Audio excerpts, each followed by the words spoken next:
My name is Babaiem. I'm the Po'okumu, or principal, of Kekula Kaipunio Ānuenue. We are the only K-12 immersion school that's not charter on the island of Oahu. Started in 1995, so we've been around for quite a while. The mission of the school is to provide education, a pathway through the medium of Hawaiian language. Everything here is taught through Hawaiian language from the time they enter in kindergarten until they leave us. The majority of their classes, except for English, which is brought in as a subject area around grade 5 for students.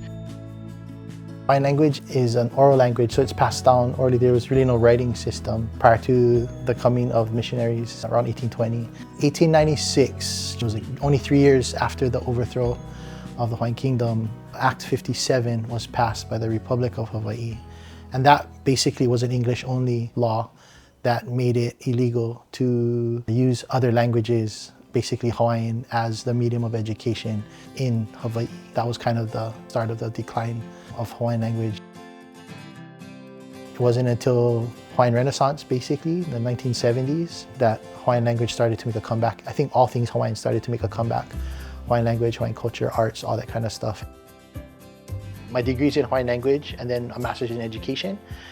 The way to merge those two things, to perpetuate Hawaiian language and culture, sharing it with the next generation, was to go into teaching. So I became a teacher here at Ānuenue back in 1998, and I've been here ever since. Education is key in revitalizing Hawaiian identity. One of the problems or the challenges for Keiki in Hawaii today is a sense of identity, understanding or looking for who they are.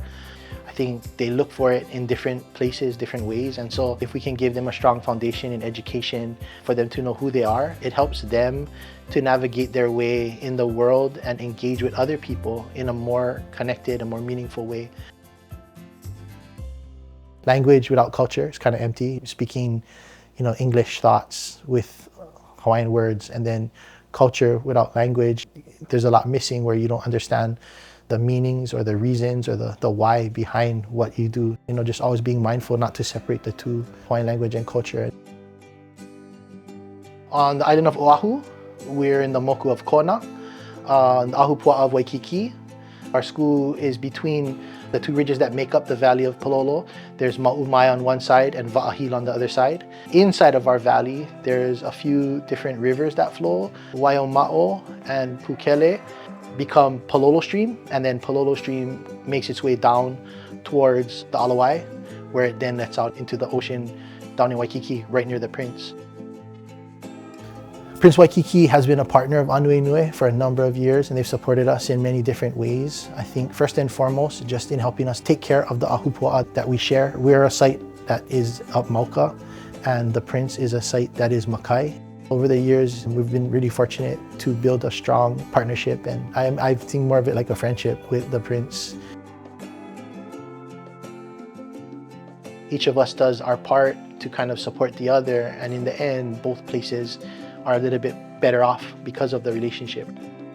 The general manager at the time reached out to our principal at the time to give back to the community, give back to the Aina. They came up to the school, I want to say 30 plus employees, and we divided the group into different smaller groups, and we had them work in the river. They worked in the lo'i, they worked on different parts of our campus to help kind of do campus beautification.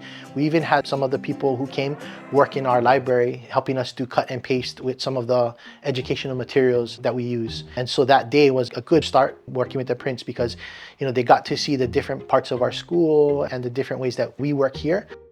We started doing some programs where they invited us down to do some cleanups by the Prince property.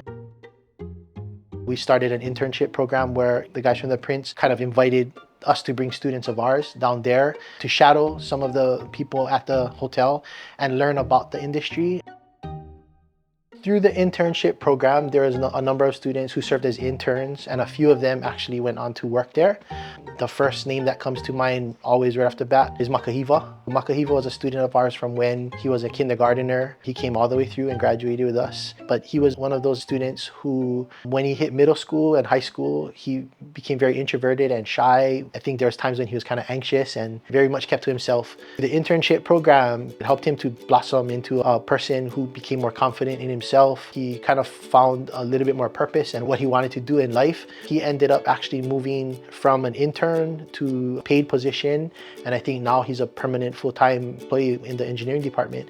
And so the growth that I've seen in him over the years has, for me, I'm super proud of him as one of his teachers. Ānuenue preserves Hawaiian language through the pathway of education that we provide for our students, with the many different cultural components built into our curriculum, connected to everyday skills that they're going to need to survive in today's world, but always stressing the importance of sense of place and identity, which is strongly rooted in knowing your language and culture.